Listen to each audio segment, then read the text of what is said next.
Hey guys, welcome back to the channel. Last week I told you guys that your habits aren't really your biggest problems, your identity is. But that raises an obvious question. If identity shapes your life, can you actually change it? Or are you doomed because of the person that you've always been? So maybe you've been telling yourself the same story for years, that probably you're inconsistent, or that you're lazy, or that you're bad with money, or you're just awkward, or you never finish what you start. But here's the question. Did you discover these things about yourself, or did you slowly become convinced that they were true? So I think most of us don't realize that we're living inside of a story that we've been collecting evidence for. So let me show you. For example, let's say that we have this guy, and we'll call him Timmy. I hope that someone watching this isn't named Timmy. This is just hypothetical. I promise, not about you. So for years he called himself inconsistent, and honestly, he had the evidence to back that up. So he would start projects, he would lose momentum, he would get excited about something new, and then I would flame out, and then he would put off those difficult tasks or put off difficult work, and then he'll break promises to himself about that. Every time that it happened, he wasn't just failing a task, he was collecting another piece of evidence against himself. So, let's look at this courtroom here. So every time Timmy does something, that is depositing a piece of evidence to the judge, which is himself.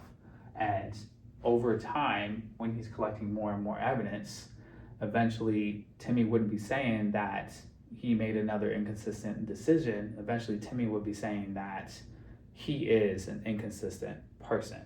And that's a completely different conversation. Most people think identity creates evidence. That's true, but evidence also reinforces your identity. So let me show you real quick. The identity that you believe into is going to influence your behavior.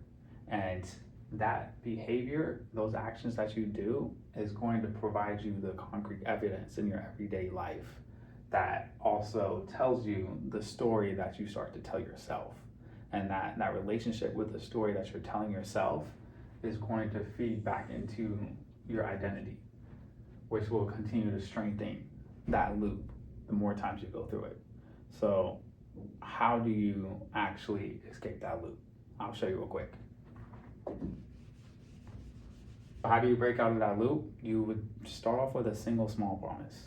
And those small promises that are kept will start to build that evidence over time, and then it will begin to associate with a new story that you begin to start telling yourself. So I'm not telling you that you have to go out there and conquer Rome or build a whole island in one day, because you don't just wake up one day believing that you're disciplined. You have to become convinced over time because you watched yourself act differently.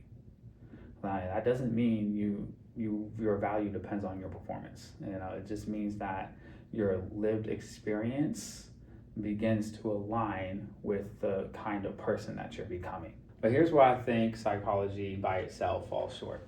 If all identity comes from evidence, then anyone with a painful past, would they be trapped forever?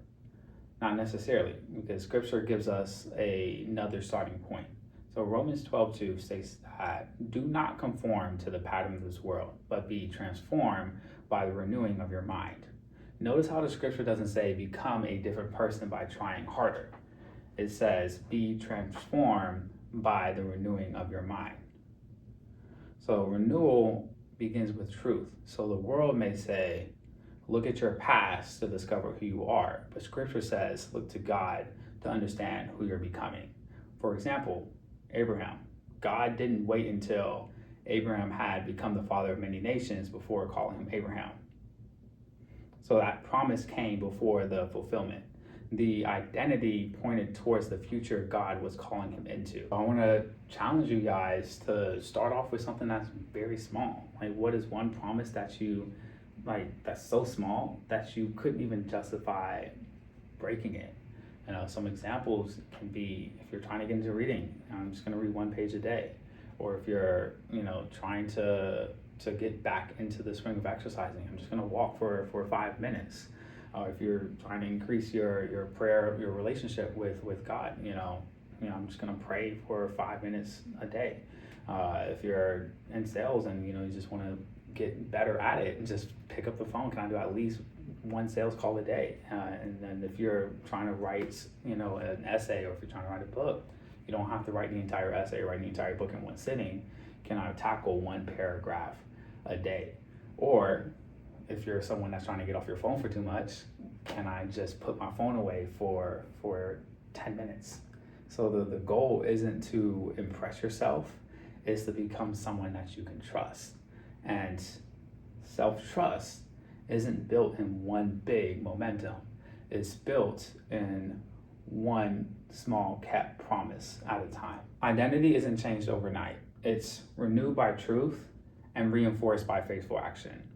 The story that you've been telling yourself doesn't have to be the story that defines your future.